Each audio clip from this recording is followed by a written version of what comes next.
নমস্কার, আমি বৈশালী বসু রায়চৌধুরী, বাংলা সাহিত্যের অধ্যাপক। 2026-এর বইমেলায় বঙ্গীয় সাহিত্য সংসদ থেকে আমার একটি বই প্রকাশিত হয়েছে। প্রকাশক শ্রী দেবাশিস ভট্টাচার্য।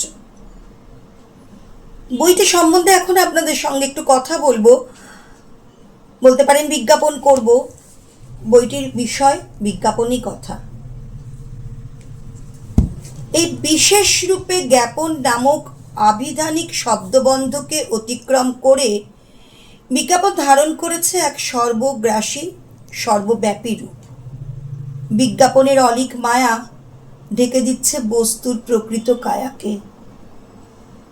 অতীতের বিজ্ঞাপন কীরকম ছিল, বর্তমানে বিজ্ঞাপন কত রকম হতে পারে এবং ভবিষ্যতের বিজ্ঞাপন আমরা কি এই মুহূর্তে দাঁড়িয়ে অনুমান করতে পারছি, এই সমস্ত যাত্রাপথের সঙ্গী হতে চেয়েছে এই বইটি। প্রথমে ধরা আছে বিজ্ঞাপনের ইতিহাস, বিশ্ব, ভারত এবং বাংলার প্রেক্ষাপটে। বিজ্ঞাপনকে যদি সঠিকভাবে গঠন, ব্যবহার এবং প্রয়োগ করা না যায় তাহলে বিজ্ঞাপন তার কার্যকারিতা হারায়। সেজন্যে এই বিষয়টির আলোচনা আছে দ্বিতীয় অধ্যায়। এই যে বিপণনের জগৎ, এই সর্বগ্রাসী ভোগবাদ যা আমাদের প্রায় আকণ্ঠ গ্রাস করে নিয়েছে, তার একটা ছোট্ট অংশ বিজ্ঞাপন। ছোট্ট, কিন্তু আসলে তার অনুভব এবং তার প্রসার বৃহদাকার।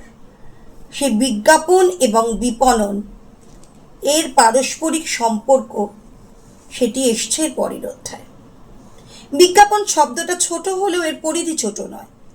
বিজ্ঞাপনের সঙ্গে জড়িয়ে আছে সমাজ, জড়িয়ে আছে ভাষা, জড়িয়ে আছে অর্থনীতি, জড়িয়ে আছে রাজনীতি। এই সব কিছুর পরিপ্রেক্ষিতে বিজ্ঞাপনকে দেখা এবং ধরার চেষ্টা করা হয়েছে পরবর্তী অধ্যায়ে।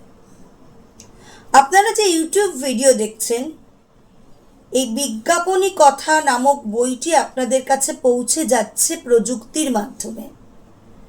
বর্তমান বিজ্ঞাপনের জগতে প্রযুক্তির ব্যবহারকে আমরা অস্বীকার করতে পারি না এবং অনুমানও করতে পারি না যে ভবিষ্যতের বিজ্ঞাপনের জগতে প্রযুক্তি কতটা তার প্রসার বিস্তার করবে। কিন্তু বুঝতে পারি না বলে তো ছুঁতে চেষ্টা করব না, তা তো নয়। সেই অনুমানের প্রক্রিয়া এবং অনুমানের পদ্ধতি নিয়ে আলোচনা আছে এর পরবর্তী পর্যায়ে।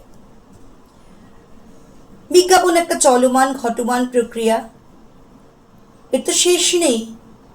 শেষ কথা কে বলবে? তাই শেষে আছে একটা ছোট্ট অশেষ কথা। আপনারা পড়বেন, জানাবেন বইটি কেমন লাগলো। যদি কোনো গঠনমূলক সমালোচনা করেন, লেখক তা মাথা পেতে নেবে এবং পরবর্তী পর্বে তা সংশোধনের চেষ্টা করবে। ভালো থাকবেন। নমস্কার।